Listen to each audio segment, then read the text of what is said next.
surprise. Cause every little thing I do wants to be at front page news. It's in the way I walk, it's in the way I talk. I'm a superstar. Hi, it's your girl Tammy and my boy William. What's up? What's up? We at the premiere. We are at Atlanta Station in Atlanta, Georgia. You know me, always covering something on the red carpet. You know how we do. And we're going to look and see who are the celebrities coming tonight, right? Wait a minute, but that's us, ain't it? That's look right. at how fly we dress. We the one need to be interviewed. That's right. He is a fool. Y'all know William from last season, and now we're into our new season. Happy New Year, you guys. So we're going to cover the red carpet for Stomping the Yard. I didn't get to pledge. Did you pledge in college? I didn't pledge because, you know, I pledged that I was an individual. He played too much. Okay. So I didn't get to pledge. I went to Kent State, but you went to Morris. I went to Morehouse. You went to Morehouse. Okay. Morehouse, but I didn't do the whole fraternity thing. Not that it's not a good thing. It's just, you know, I just didn't do it. But you know, we still down. Yeah, we still down. I understand the culture. So we're gonna wait, look around, see who coming on the red carpet, and we'll be right back with more Talking with Tammy and Obnoxious TV. All right, with your boy William McCray. All right, we'll see you in a couple seconds. Hi, it's your girl Tammy, and we're here with Marilyn McCoo and Billy Davis Jr. All right, and you guys got an award. Please tell me about it. Well, we're here at the Trumpet Awards celebration. Yesterday they had a prayer breakfast, and they gave away Spiritual Enlightenment Awards. And Billy and I were recognized for our ministry work, which is really special. It's the first time we've gotten one of those. Oh, that is so great. Are you know, excited? I'm very excited. You know, I was telling somebody that ministry work is really what we do, and I would have given them an award. Just let me keep doing it. All right. Well, we're excited about Monday night because that's going to be the major awards night, and oh boy, they're acknowledging some special people. Oh, yes. You guys, I remember you growing up. You guys still look the same. You are beautiful and you're handsome. Well, of course. thank you, baby. Thank you for stopping by. Nice to talk to you. We're like you. We'll take you with us all the time. Hi, I'm Marilyn McCoo. And I'm Billy Davis Jr. We're watching Talking with Tammy. Another episode of Talking with Tammy. And today we have a very special treat, you guys. I am here with celebrity chef Jamaica. Hi, Jamaica, and welcome to the show. Oh, thank you for having me, Tammy. Good to be here. Hi, everybody. So tell my friends what you do. Well, I'm a celebrity personal chef based here in Atlanta, so I cook for a lot of celebrities and entertainers and professional athletes, and I also do a lot of work in the community, so I mean, it's an exciting job. Oh, my viewers know I love people that do great things in the community. We'll talk about that later. Okay. So tell me how you got started. I got started as a chef, I kind of by accident, because I started my first career in marketing. I got my bachelor's degree from college, and I worked in corporate America for about 2 years, and I just really hated my job. I hated going to work, sitting behind a desk every day. That just was not my thing. So I say luckily now, but at the time when my company laid me off, I was walking around like, I don't know what I'm going to do. Yeah. And I applied to culinary school. And I applied, the next day I got accepted and just started my process from there. And I started my 2-year program at the Art Institute of Atlanta. Wow. So you had some humble beginnings? I did. Because I mean, I had student loans for my first degree, and then I go into another one, and it was just like, I don't know how I I'm going did to do the it. same thing, Jamaica. I understand. Yeah, I was in corporate America. My degree was in business management. And I hated sitting at a desk. And I used to think of all these creative things I could be doing other than that. And I got downsized, and I just was like, I'm going to go to learn TV production, and that's what I did. And I love it. So you guys, it don't matter. You could do anything you want to do. Exactly. So tell me, have you learned other things with the chef in culinary arts, like going across seas to learn different things? Actually, I did go to Europe while Wow. I was in school. Yes, I did train in Europe. I actually went to the Culinary Institute of Vienna in Austria, and I also studied in Venice, Italy, and it was an amazing, amazing time. The food, the people, you have to, if you haven't been to Europe, you all have to go, okay? It is amazing over there. So what was hard for you to learn, to master? It wasn't anything hard. I mean, they were accommodating to us as Americans. That was the program that we went through. So they understood that we weren't accustomed to that, and they had their own culture, their own style of living. I mean, for example, you go to the open air markets, kind of like how we have the farmers markets here, but their markets, everything is, of course, there are no streets, everything is water in Italy. So the boats will drive right up to the market, and you can buy the fish right out the boat. I mean, the fish are so fresh, Now that's they're jumping fresh. out the boat. Exactly. Okay, wow. I mean, you can buy it just like that. I mean, so it's just so amazing. Wow. So, what's your specialty? Like, is it like baking or? Well, no, I wouldn't. And a lot of people ask me that question, and I was trained all across the board as far as international cuisine. So Mexican. My family's from the Caribbean, so I know that inside and out.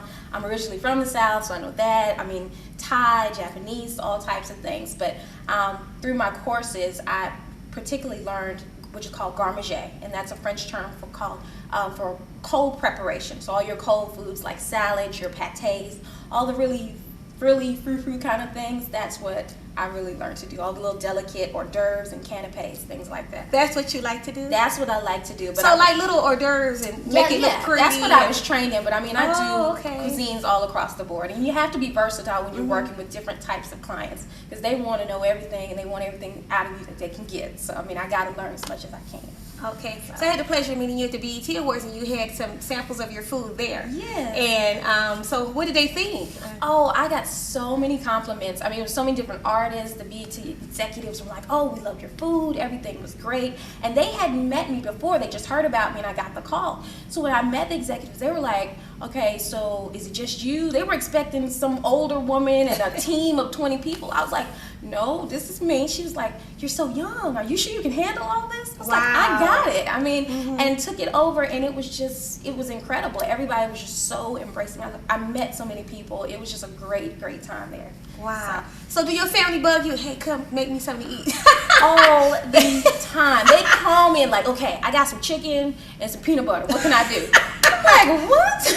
Well, I love to bake. And they call me Martha Stewart Remix back home in Cleveland, because I used to always have a party and have great things that I would prepare myself. And I know I'm on the go, I'm busy, I'm doing this show, I'm traveling across the country to different events and things like that. And when I get home, I do want to have a sit-down dinner with my family, because my husband missed that.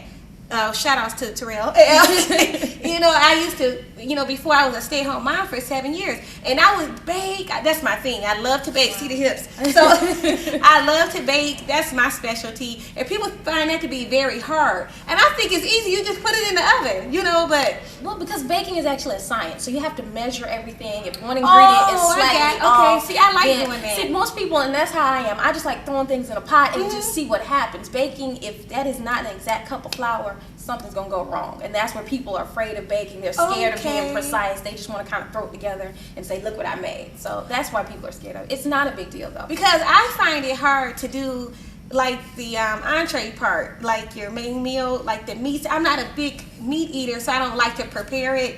I do a lot of chicken and fish and turkey. That's easy to cook too. That's healthy too. Yeah, and it's healthier, and I don't fry anything. I try to stay away from fried foods. So what do you like to eat? Like when you're with a date, or are you married? No, I'm not married. Oh, she said all right. Pretty too. Brother's gonna be calling on that one. No.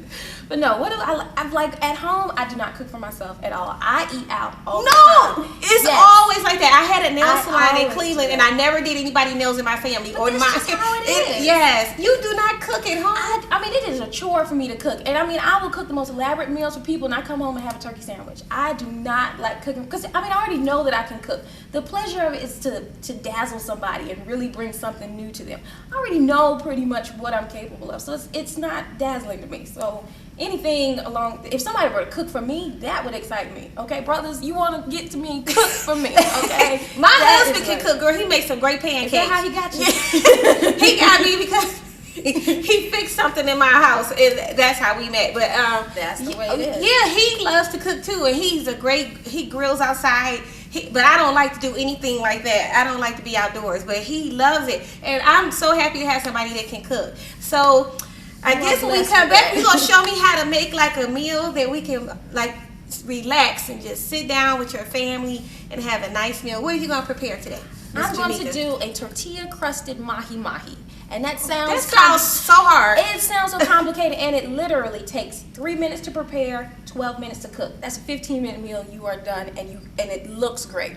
I like to make things sound complicated, but they're really not. Say that again. A tortilla crusted mahi-mahi. And you take that to the plate and say, honey, look what I made. He'll be like, ooh, girl. I'm impressed. Exactly. You'll get a man after this girl. I'm making you tortilla mahi-mahi. And it sounds so, it's so simple, but that's my whole secret to cooking. And when you're presenting to people, just make it sound nice with their words, because people eat with their ears first. And then it's like, okay, when they hear it, they're like, okay, that sounds really good. Just how when you're at a restaurant, you're reading the menu, like, okay, that sounds good. I'm gonna get that. You don't have to see it. You're just picturing it in your mind. So once you hear that, you already excited, and you haven't tasted or smelled a thing. So that's what I do. Just make it sound good. She gonna show me a new thing.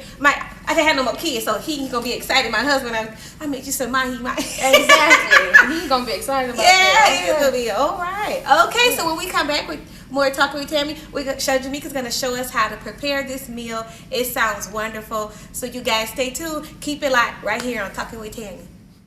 Hi, and welcome back with more Talking with Tami. I'm here with Chef Jamaica, and now she's gonna show us how to prepare a meal that you can sit down with your family, right? Yes. All right. And it's going to be very simple, just like I said earlier. Okay. So we have the mahi here. So mahi, this is a fish. Yes, it's a fish, and it's very healthy. It's not a lot of fat on it. I hear a lot of people, they're health conscious. This would be a great fish. It's similar to whiting almost. Okay. And I got the thick fillets. You can get them in any of your grocery stores already prepared like this, already cut and filleted. Really healthy, okay? Now here, check it out. I want y'all to time this. It's gonna be the simplest thing here. Okay. All right, so we have our fish here. I want you to start by seasoning both sides with a little bit of salt and pepper.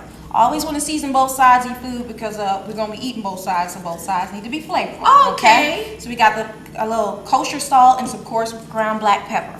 All right, here is the secret here. Dijon mustard. A lot of people use this for a lot of different things. Dijon mustard adds a lot of flavor, and it keeps in a lot of the moisture when you're doing it. So especially for fish and chicken? Exactly. I was just about to say I use it on chicken a lot. So I'm spreading it on evenly. Okay. All right, so now, here's the tortilla crusting part. I have just regular tortilla chips here, corn tortilla chips, and I've crushed them up in a bag. So you can see these are just regular chips crushed up right here.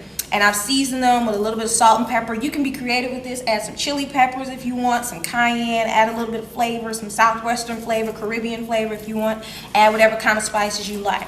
So I'm just gonna put it on here and just pat it down. Oh, really this is nice. easy. I told you it was easy. All right. So you season first, then you put your Dijon mustard, and then your tortilla chips. Okay. Exactly, right? Okay, so now I'm gonna put a little bit of olive oil in a sauteed pan here, about a tablespoon or so. All right, and it's about to medium-high heat, okay? Oh, that's nice and hot. Yes, it is. All right, so now. Chef Jamaica, what else do you do in the community? Well, I also teach, which is very fulfilling. I go out into the community, I work with a lot of children, and I teach them about healthy cooking, healthy eating. So a lot of people talk about childhood obesity and a lot of things like that. So I'm trying to improve upon that so they can make their own decisions when they go out and eat. And a lot of my students, they're well versed on food. They'll be like, no, I don't want that, I want this, and they'll tell me what they like and what they don't like. And that's what you want your child to have their own opinion on their food. So with this tortilla crusted mahi-mahi, we're gonna let it sizzle for a little while, for about 6 minutes. And what we're doing here, don't turn it, don't touch it. This is the time. Don't touch it. This is the time if the babies are crying, you go check them real quick and you come back to this. Just let it sit. What we're doing is actually forming a crust on the bottom as well. So we'll have our nice crunchy topping on our crunchy crust with our tortilla chips, and it's nicely browning on the bottom here, okay? So about 6 minutes, you count it off. After 6 minutes are over, you put it in the oven under the broiler, okay? Under the broiler? You can take the entire pan and put it in the oven. I suggest you use like a non-stick pan so that you don't have to dirty something else. Put the entire pan into the oven. And what should the degrees be?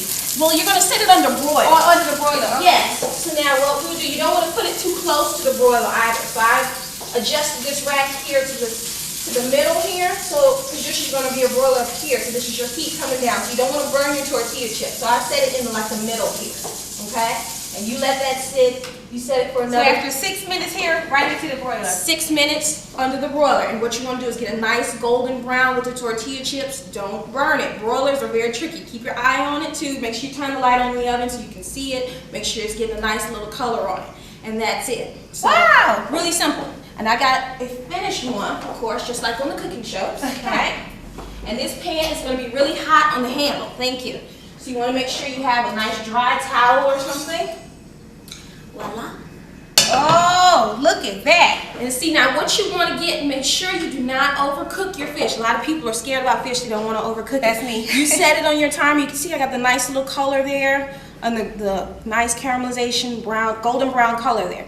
You don't want to overcook. You want it nice and juicy on the inside. You got the crunchy crust on the outside. That's all you want. So now, here's the trick of sitting down, having a nice meal. Because everybody, we rush in the morning. We got to get to work. We got to get the kids off. So we just shove something in our mouth for lunch. We only have like an hour. And you're rushing the entire day. This is your time to sit and enjoy a good meal. And make it look nice. Because people just throw stuff on a plate and eat it and just go to bed or whatever. You want to have a nice setup for yourself. So what I have here are my favorite. Sweet potatoes. Yes, you gotta keep it southern, huh? I like to do a lot of fusion, so I incorporate southern, Mexican, all kinds of things. So I have some whipped sweet potatoes here, and I've seasoned them with a little salt and pepper. No butter in this one actually, because they're very, very sweet. No, but you won't miss it. Okay. Salt and pepper, a little bit of honey, and some cumin, which is an ethnic spice, and that's going to complement your flavors from your mahi-mahi, okay? So I'm gonna put the sweet potatoes right in the middle of the plate, okay? Y'all check this out. Make sure you get all this. Here's your fish here. Put the fish right on the top, okay? This is how the professionals do it, okay? Now, clean that off there, good. Will you pass me, or we got just like some, you can do any type of garnish that you like. These are just some microgreens here. I'm gonna put it on the top here. And you can also add any kind of vegetable. You can put it over sweet potatoes. You can do mashed potatoes. You can do it on a bed of lettuce and do a nice little healthy kind of thing. You got nice color. You got good texture. You can keep it like this. This can be your nice presentation. People will be dazzled by this. If you just come in with something for your family, your husband would definitely love it. You just come like this. Now, me being the chef that I am, I got a little bit of a balsamic reduction here. Balsamic reduction. Yes, and I've added a little bit of Caribbean jerk spice. So, I mean, this would be my nice little drizzle there. Now, does that not look like something that came out of a professional restaurant? I know you do. Here we got a fork right here. Really simple. You can time yourself. It did not take long at all. And it looks great, doesn't it? Okay, you guys, I'm gonna try it. All right, go ahead. Tell me what you think. What you think? All right. Oh, this smells so good. What you think? Hold on now. We'll be right back. Oh, like Tammy got to eat all of this. I'll be back in a couple minutes. All right. This is wonderful. Okay, Chef Jamaica, how can they reach you? You can go to my website. Actually, it's www.chefpessoa.com. That's CHEFPESSOA. And send me an email. I'd love to hear from you guys. Tell me what you think. If you need some tips, I'd be happy to help anybody out. So this is wonderful. Miss Tammy is devouring this, y'all. You need to make this, okay? I'll be back in a couple minutes. All right. I have to finish this. So thank you for stopping by talking with Tammy. Anytime. And you have to help me do a creative meal for my children. I will. I do lots of creative things for kids too. So you call me up, I'm there. Okay, you guys, I'm gonna finish this meal, but we'll be right back for more talking with Tammy. Hey, we back with your girl Tammy. We're talking with Tammy, and we're here with Greg Street, one of the #1 DJs in Atlanta. What's up, Greg? I'm talking with Tami. That's right. That's what it is. So what brings you out tonight? Hey, we Stomp The Yard. Stomp The Yard, the movie. You know, our very own Ryan Cameron from V103 is in the movie with Chris Brown. Oh, okay. Chris Brown, Neo, Making Good. So we out here supporting on the red carpet, holding it down to Ryan King, broadcasting live. All right. Well, we're going to keep it moving and see who else is here. So I'm talking with Tami. That's right. Hey, it's your girl Tammy, and we found one of the actors in Stomping the Yard, right? Stomp The Yard. And this is Shine, one of the actors. And what role did you play, Shine? I'm not going to even tell the movie, but basically I'm on the opposing frat. I'm on the Mu Gamma Xi's, two fraternities that are in the movie. It's the Theta Nu Thetas and it's the Mu Gamma Xi. I'm on the Mu Gamma Xi, so I kind of like get some dirt up on DJ in the movie. I'm a close brother to Grant, who's played by Darren Henson, and Zeke, who's played, Laz Alonso plays Zeke. So I'm like their close frat brother in that over the new ones that are coming into the fraternity throughout the movie. Okay. So kind of like they lean on me, and you know, I found some nice little information on DJ. I'm like a villain. Okay. But you know what? But then also, I mean, this is my boy. He came up for me, and he may not want to talk about the days at the Hawks, but this was like the big break. You went to LA, made it happen. Just tell us briefly, how did that happen for you? Well, one thing, I was working with Nike, and I went out to San Diego, and I heard that there was a major audition for a big agency in Hollywood. So I decided to go over there just by luck of, blessed faith. Right. That I went over there and they signed me and said, well, we need you to move to Hollywood. So wow. Moved out here to move out there to Hollywood, and like 3 months later, next thing you know, I had set sacrifice and had all my money out there. When my money ran out, that's when I booked the movie, and it was kind of like, bam, So after that, order, just like it happened. it was divine intervention. Hi, it's your girl Tami. We're here with the director and the actor. This is Savon and Bryant White. No relation. Okay, and you're the director of the movie. This is and what made you do this movie? Well, the thing that attracted me the most from the get-go was, first and foremost, how positive of illustration portrayal of African Americans on the big screen this movie could be. And to me, that was very important, I think, especially in a time where we don't see enough of these images, and I just wanted to be a participant in that. Secondly, it's about stepping, as you can hear. They're getting down over there, which had never really been portrayed on screen before. Right. It's a novel subject. It hasn't been seen on the big screen to the mainstream, so for me as a filmmaker, that's interesting. To bring something new, something fresh, and something I feel passionate about. My father was Kappa. And, I was a Kappa Diamond. Oh, okay. And Brian, what part did you play in the movie? I play Sylvester. I'm the man. Are you a good guy or a bad guy? I'm a good guy. Oh, yeah. You got your shirt off? What? Is your shirt off in the movie? Yeah, it comes off. Oh, yeah, good. All right, I like that. Little taste. Touch. Yeah, I mean, this isn't just a dance movie. This is a film movement. We're trying to get the youth reinterested in higher learning and educating their minds. And the message in the film is, you can have all the talent in the world, but if you can't communicate yourself and lead others and develop, yourself to the highest level that you can reach, then you're not really reaching your full potential, and that's not what life's all about. So that's right. HBCUs have been teaching black young men and women this for 100 years. Hi, we're here with Justin Hires. He's another actor in the movie. Are you from ATL? I'm originally from St. Petersburg, Florida, but I do attend Clark Atlanta University. Hey! I'm a senior at Clark Atlanta. Did you pledge while you was in school? Did I pledge? No, I did not pledge, but I do pledge in the movie Stomp The Yard. I am a Theta Nu Theta. I'm here with 100 black men. Ain't they cute, you guys? All these men. I'm so excited. So who are you? Please introduce yourself. My name is Daryl Fitzgerald. I'm president and chairman of the 100 Black Men of Atlanta. Okay, you're very serious. Yeah, I know, okay. John Grant, Chief Executive Officer, 100 Black Men. Nice to meet you. Jason Williams, Press Secretary, 100 Black Men of America. Very cute. Okay. Charles Riddick, President, South Metro Chapter, 100 Black Men. Okay. Yeah, Dwayne Crawford, CEO, 100 Black Men of America. And Keith Dennis, President of the North Metro Chapter of the 100 Black Men. Did you guys get all that? And what brought you out to the film tonight? Well, we were invited.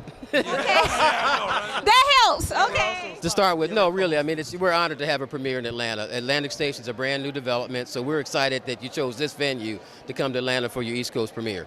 Okay, any of you guys in fraternities? Absolutely. Okay.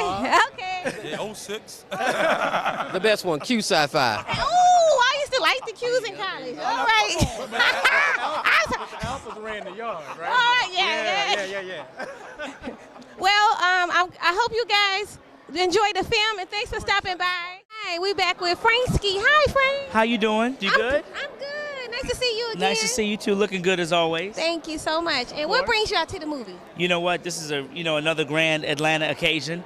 Another great film shot here in Atlanta by some brothers from Atlanta, featuring people from Atlanta, really being about Atlanta. And I gotta be here because I'm all about Atlanta. Frank, did you pledge? No, I didn't. Everybody thought I did. Everybody thought I did. But my thing was, when I was in college, I did everybody's parties, and that's how I paid my way through college. Oh, you was a DJ. Right, so I said, he's our #1 DJ here in Atlanta. If I pledge a frat, what's going to happen is all the other frats ain't going to hire me no more. So it was like a money thing to me. So you was thinking smart. Yeah, I was thinking smart, so I did one. We called it Ski Fi Ski, and it was me and my crew, and we used to, do that. Hello and welcome back with more Talking with Tami. Today we are here with Miss Amy Tan. She is a clothing designer here in Atlanta and out in Los Angeles. Am I right, Amy? Correct. I live in Santa Monica, but I come back and forth about every month to Atlanta. Oh, cool. And so how did you get started with your clothing line? Well, I first started crocheting these arm warmers with my mother. She taught me how to make them, and I walked into a store opening party and they loved them, so they placed their order. And then in the springtime, I decided I was going to make some tank tops. Started doing those, and they sold across the country to maybe 5 or 6 different boutiques. One of them being Fred Siegel.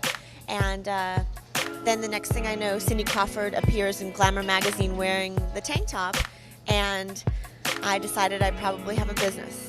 Wow, that is a blessing. Okay, so tell me, so now you decide, I'm going to go into business for myself. So how hard was it for you?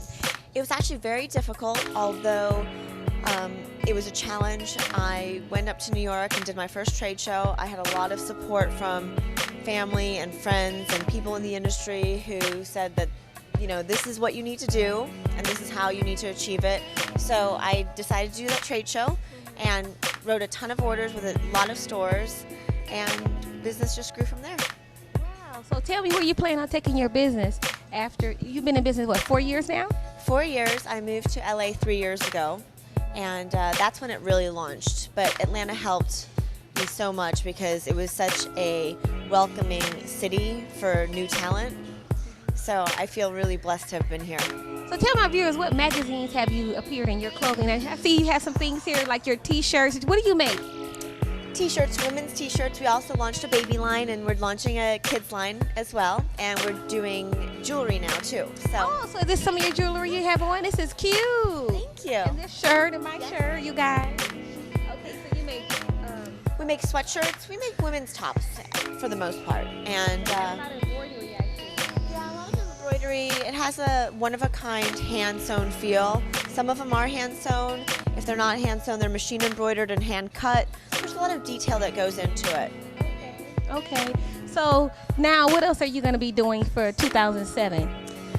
Well, hopefully we'll just keep on doing what we're doing, expanding, continuing. You plan on opening a boutique? I don't.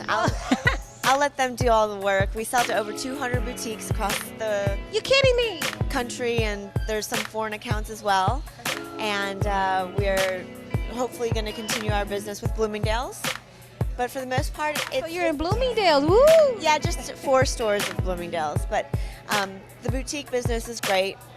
I think they are so knowledgeable on new trends, and they really know what their customers want. Their customers want something unique, and that's what you can find with my shirts. So you said you have a clothing line for the children. Yeah, we have little baby shirts. They're very popular amongst the celebrities because, you know, there's a big baby boom right now.